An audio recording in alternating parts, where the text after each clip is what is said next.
Hello and welcome to Health Matters on Channels Television. Thanks for staying with us. I am Mary Alale Yusuf. As of June the 13th, the global number of confirmed COVID-19 cases was over 7.6 million. There were over 3.6 million recoveries and more than 425,000 deaths. It keeps increasing. It's now up to more than 426,000 deaths.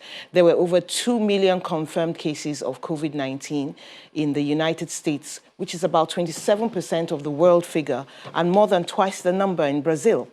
In Nigeria, there were 15,181 confirmed cases, 4,891 recoveries, and 399 deaths. Lagos had 6,840 cases, which represents 45% of the country's burden. My guest is a consultant public health physician, executive secretary, the Nigerian Academy of Science, and past chairman of the Association of Public Health Physicians of Nigeria. Dr. Doyin Odubanjo, you're welcome to the show. Thank you very much. Easing the lockdown, that's where we are now. Right. Different stages of easing the lockdown. Right. But I want to ask you, what's your opinion about this, conflict about opening churches and mosques? What do you think about opening churches and mosques? Well, it goes in line with general hoping. What we'll find is that life has to go on because many have said that the finish line of this race will be a vaccine. But the big question people have is, when is that coming? Mm-hmm. Nobody can answer that question. So that's like running a marathon with no finish line. People get tired. And one of the things that helps, really, because when we talk about health, health is not just the absence of disease. It includes mental well-being and all of that. When this pandemic started, it was just about a disease, a respiratory disease perhaps.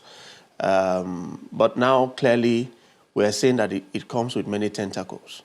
Socioeconomic challenges, mental challenges, which is why we're worried even about increasing rape cases and crime and all that. So it comes with many dimensions to it. And since, again, we're finding out that this is a very long race, whereby a lockdown, partial or total, seems to be very difficult to continue. That's why different aspects of life are being hit, including the churches and mosques. And perhaps the way to then look at it is to say, what role would they play? Mm-hmm.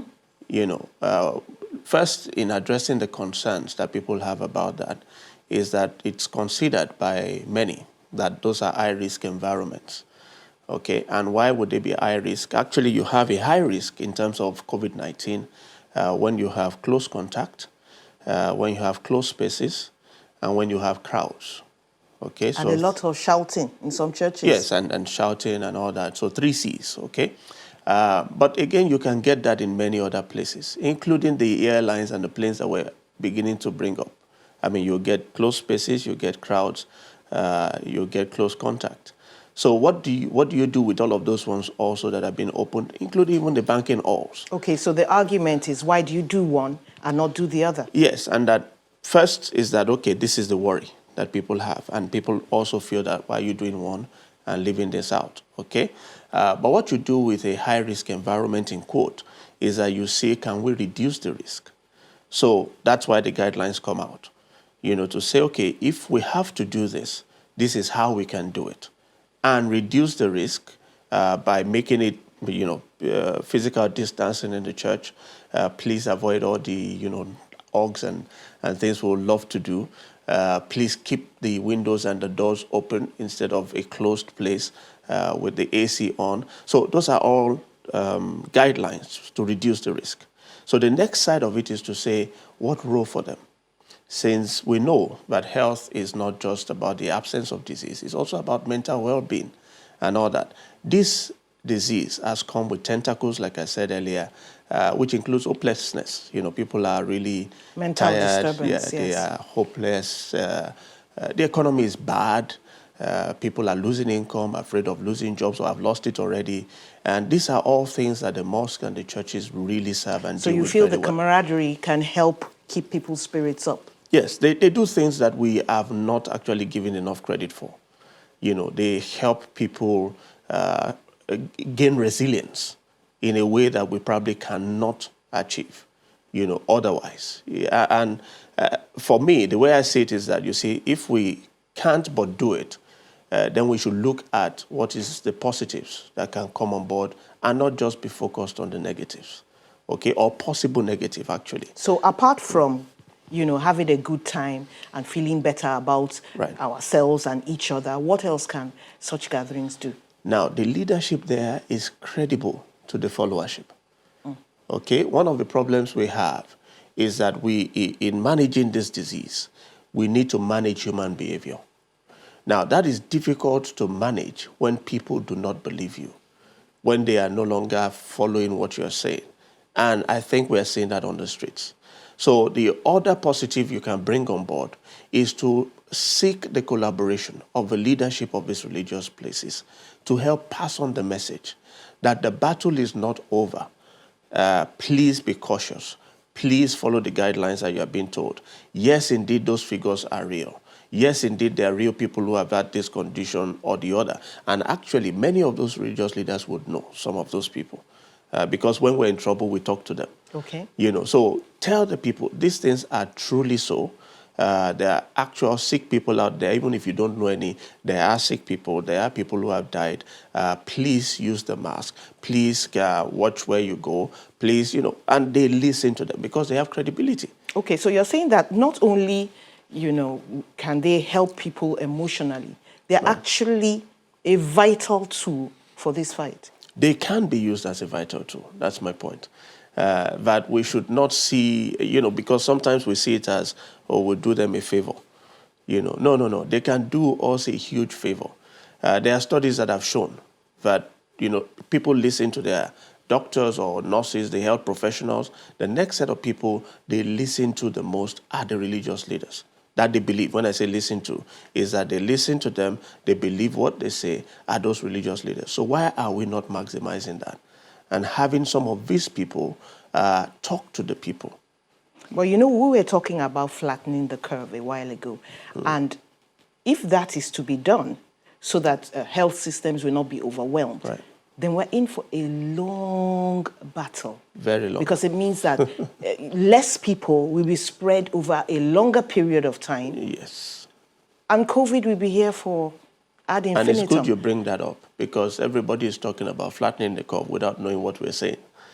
Flattening the curve means we want this to drag for a long time instead of it to be a short burst of cases and deaths for a month, 2 months, 3 months, and it's over. We want to drag it for as many months as possible so that we don't overwhelm the health system. But dragging it for as many months as possible also comes with challenges, which is that lifestyle changes will be there for a long time. Many people complain, wearing masks is not comfortable. It means you are going to wear it for a long time. And how do you get people to comply? Without jailing them, without fining them, without, you may have to use some of that, but that should be your lower or secondary measures, will be the enforcement. The key thing that achieves success is when people understand, when they believe you, and they therefore voluntarily begin to modify their lifestyle. Okay. So let's still talk about this curve being flattened, this pandemic being drawn out for a longer period of time. Right. What do you see happening to the schools? Well, there are real questions we need to ask ourselves. Just like when we started talking about lockdowns, I would raise certain issues and say, we need to be clear in our minds what exactly this is. It's a tool. Okay, and we need to be clear. If I've had people who argue we locked down too early, we didn't lock down too early, or early enough and all that. And I say, no, you need to be clear why you are locking down and what lockdown really is for you in order to be clear when you can unlock. And what do I mean by that? If I lock down just so that I can slow things down a bit so I can put my strategy in place, then I know that I'm going to unlock even when the cases are on. But I have a strategy for dealing with it. You don't lose focus just because cases are going up. Exactly. If I say I locked down because I felt the lockdown was going to stop COVID-19. That's a dream. Then I have a bigger problem. Because the question is, when do I unlock? Is it when there is zero? When there are zero cases in the world, there'll be a problem. Now, what we are faced with is not Nigerian. It's happening in the UK, it's happening in the US. In the US, there were already demonstrations before the George Floyd one. Actually, the sociologists are putting out to say the George Floyd demonstration and riots were a product of the lockdowns. Actually, and the it's frustration. not just the experts saying. Everybody is Exactly. saying they just came out for air. Yeah, it's the frustration already. People were already frustrated. The UK, there are reports saying they need to watch out this summer, that they will have riots. Okay, so we need to know that having to unlock will not be a function of zero cases. You will have cases still. What we need to deal with is, what do we need in order for near normal life to carry on while we still are dealing with this condition. But what do you think about the schools? What should we do? I think we'll have to drag out on the schools for as long as possible. And my reason is simple. Maybe sit out this whole year? If necessary. I tell you the complexity I see with the schools. It's not, it's strange because scientifically speaking, in quote, except that the schools are not just for children. We know that they're adults, that the teachers are and all that. But most of the people in the schools, 90% are children. That's right. They are the least vulnerable to the disease condition as far as we know.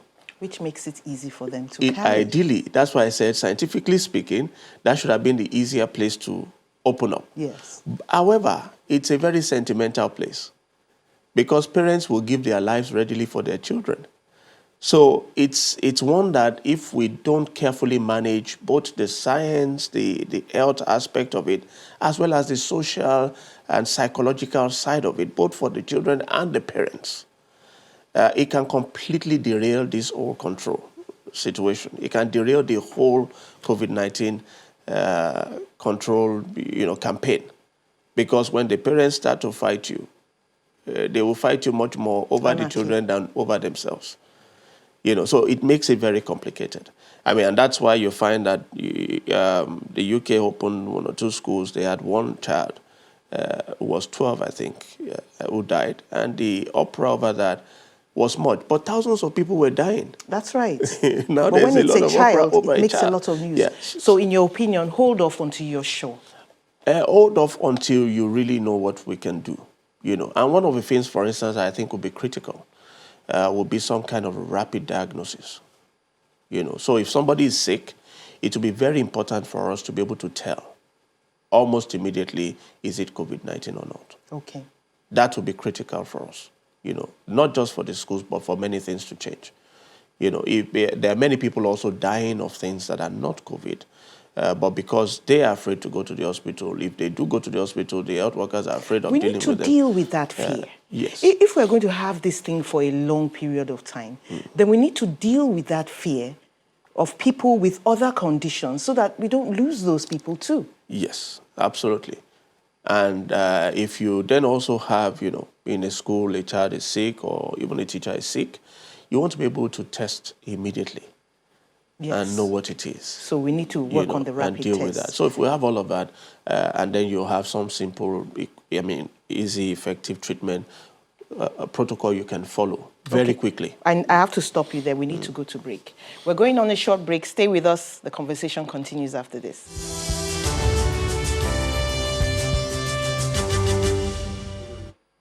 Welcome back. Call 0805-468-3514 for your questions, to get your questions through.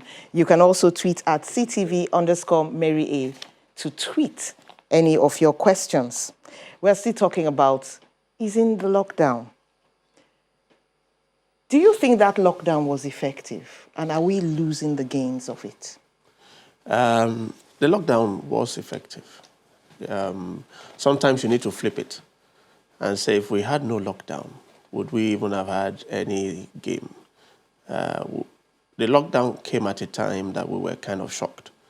We were kind of managing from the index case to a few contacts to this, to that. We're managing and giving reports and all that. And then all of a sudden, we had this person had, this governor had, this one had. So it was a case of, hey, what's going on? And that sent panic, some chaos, So the best thing you can do at that time is shut it down. Sometimes a little bit of panic is therapeutic, don't you think?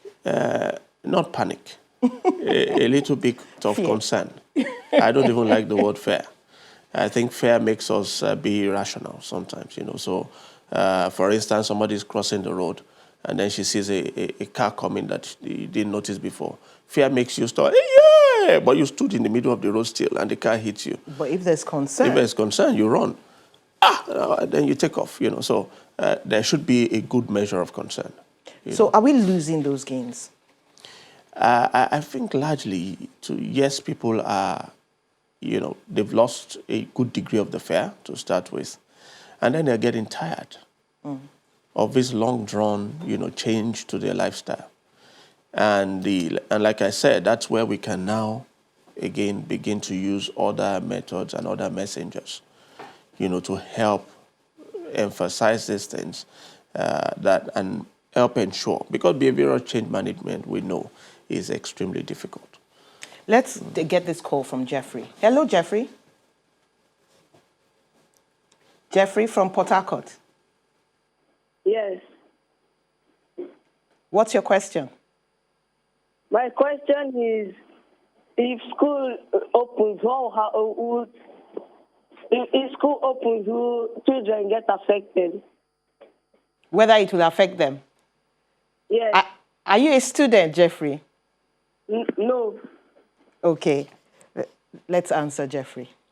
Well, yes. I mean, we know that young people can get COVID.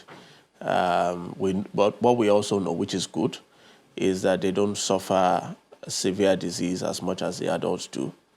But again, it doesn't mean that it never happens. Okay. Could they be so taught, there's a risk.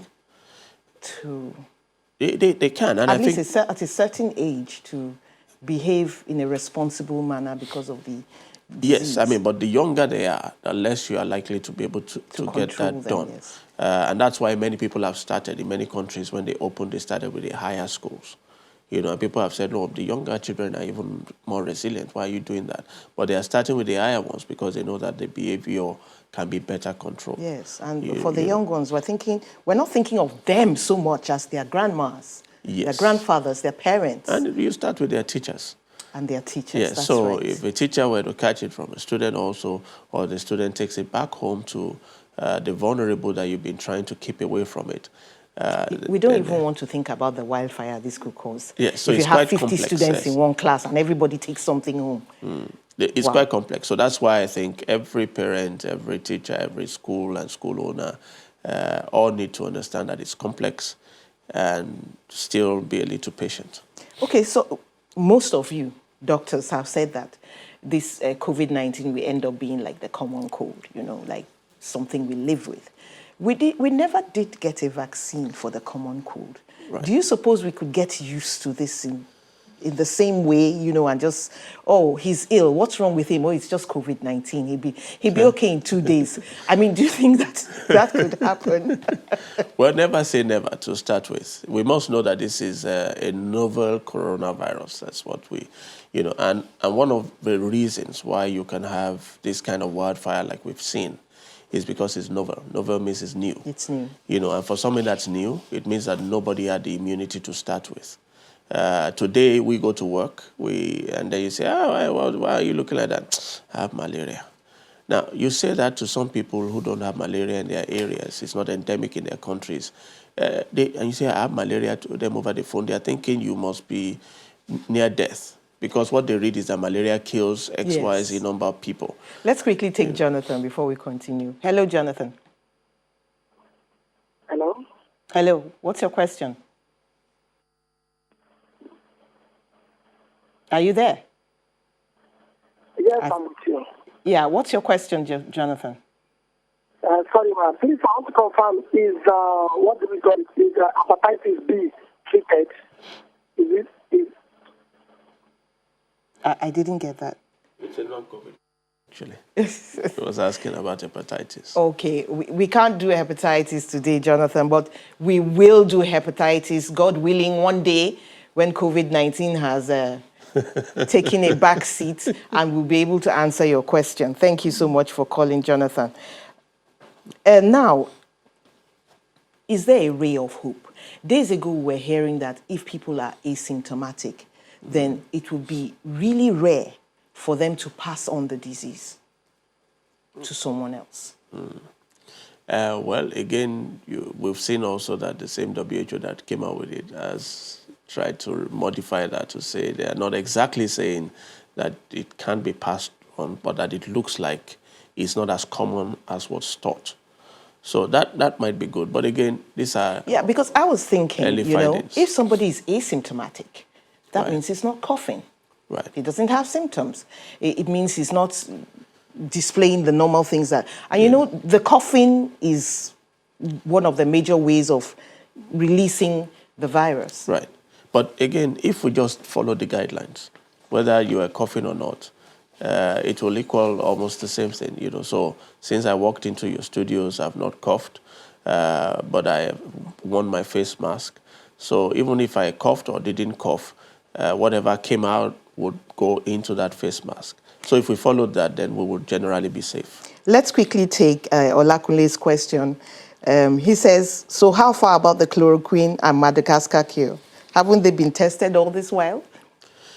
Well, before you, in quote, what you call tests in medicine, and before you release a drug and you say this is a drug for this, it's quite also a long process. So all this while is just a few weeks to him. And that process goes from testing in animals, testing in laboratory, to testing in animals, to then testing in humans. You have to take it through those phases. And that can take a year all or a those year take and a quite half for while. Olakunle. Because, again, you don't want to just give people things. Sometimes something you release can cause serious problems in 1 in 100 people. But that one person would not be very happy with you. So you must go through rigorous processes, to release a drug and say this is certified. Okay. So we need to just be patient. Yes. Thank you so much for coming to the show. It's been wonderful having you. It's and my thank you pleasure. for staying with there for us. Thanks for calling, Jeffrey. Thanks for calling, Jonathan, and your tweet, Olakunle. Now, that's the number to call if you have symptoms of COVID-19 or any of your loved ones have symptoms of COVID-19. Call that number. It's toll-free. And to listen to an audio podcast of this program, go to channelstv.com/podcasts. You may have missed the show, or you may be on the road, or maybe you just want to listen again. Go to channelstv.com/podcasts. Thank you so much for being with us. It's been a pleasure. Have a wonderful day. I am Mary Alale Yusuf.